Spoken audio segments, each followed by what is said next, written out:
السلام عليكم ورحمة الله. معكم محمد أكبر وفاضل. خلونا نبلش. Used to Henry, he's got plenty to aim at. Like toque mais atrás para Romário, dominou, fez a finta, bonito, botou na frente, partiu Romário, disse que saiu gol. كرة القدم، اللعبة اللي كنا عاشقينها وميتين فيها ونتابعها على طول. شنو حلو في كرة القدم؟ الحماس في المباريات، الحماس وتشوف منو بيفوز وهذا الفريق يفوز باخر دقيقة وهذا يقول. فالمباريات تتحدد بالأهداف. واحنا صغار شنو كنا ننطر لما الواحد يقول، خصوصا المهاجمين اللي نحبهم ونطالعهم، احتفاليته بالهدف. شلون يحتفل لما يقول، كنا ننطر هالشيء. ولما نروح نلعب كرة نقلدهم. في هذا الفيديو راح اتكلم عن اول 5 احتفاليات حبيتهم وعلقوا براسي. السالفة هذه بالتسعينات وبداية الالفينات كانت منتشرة، ماكو مهاجم ما عنده حركة. بعدين بدأت تقل وجت فترة ما حد يهتم بالاحتفاليات. ردت مرة ثانية شوي السوشيال ميديا، وعصر السوشيال ميديا كم احتفالية ردت، هذا تكسر الدنيا. اول احتفالية علامة النصر، طبعا ومن غيره، معشوقي، افضل مهاجم بالنسبة لي في التاريخ، ملك منطقة الجزاء، روماريو. فانا ثبته بما ان اول لاعب هذا حبيته واول لاعب تابعته واول لاعب عشقته. روماريو لما كان يقول يحب يسوي علامة النصر، عاد يرفع علامة النصر حق الجمهور، مرات يسويها بيده ويركض، فدائما يحب يسوي علامة النصر. فهذه اول احتفالية حبيتها وعلقت براسي من الحب، روماريو. ثاني احتفالية معانا الحكومة، الحب، شريكة الحياة، الزوجة. من الاحتفاليات اللي علقت براسي وكنت احبها ما ادري ليش، مع اي شيء بسيط. وهاللاعب ما شفت له جول ما سوى هالحركة فيه، على انه هداف ويقول وايد وتابعته وايد. من اول ما طلع لين اعتزل ما شفت له جول ما يبوس الخاتم. شلون دريت انه خاتم زواجه؟ هو سألوه قال هذا خاتم زواجي، وتقديرا لزوجتي ابوسه واهدي لها الهدف. العود راؤول جونزاليس.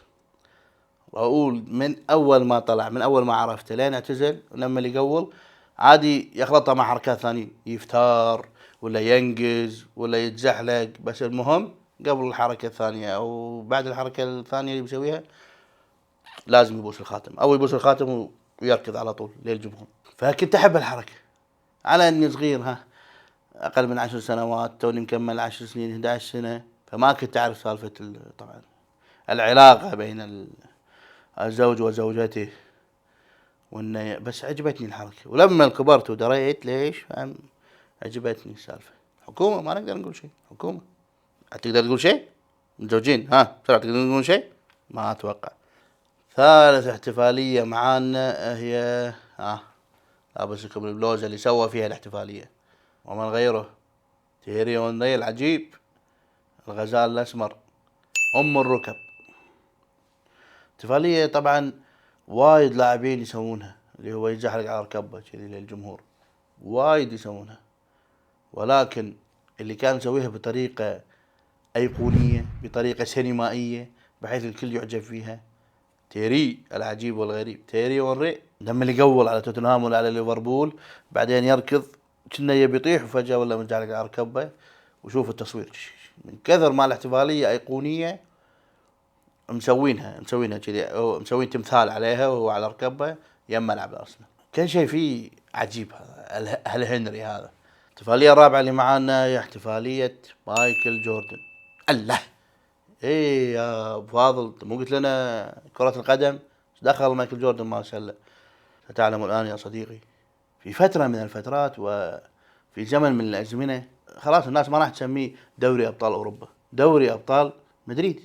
فريق متعود سهالات عنده دوري ابطال اوروبا، ولكن من غير النهائي، شيل النهائي، لان مدريد بالنهائي ما يخسر. احصائيات في فريق عقده حق ريال مدريد، اليوفي. اذا ريال مدريد بارى اليوفي دور 16 دور 8 قبل نهائي، اليوفي فايز. وهذا المهاجم هو صائد مدريد، الاسطوره اليساندرو ديل بييرو. ديل بييرو من اشهر احتفالياته هو اللي طلع لسانه. طبعا سواها بالدوري الايطالي وايد، ولكن مع مدريد، لأن جت فترة وايد اليوفي بارو مدريد، فاشتهر إنه يقول على مدريد ويطلع لسانه.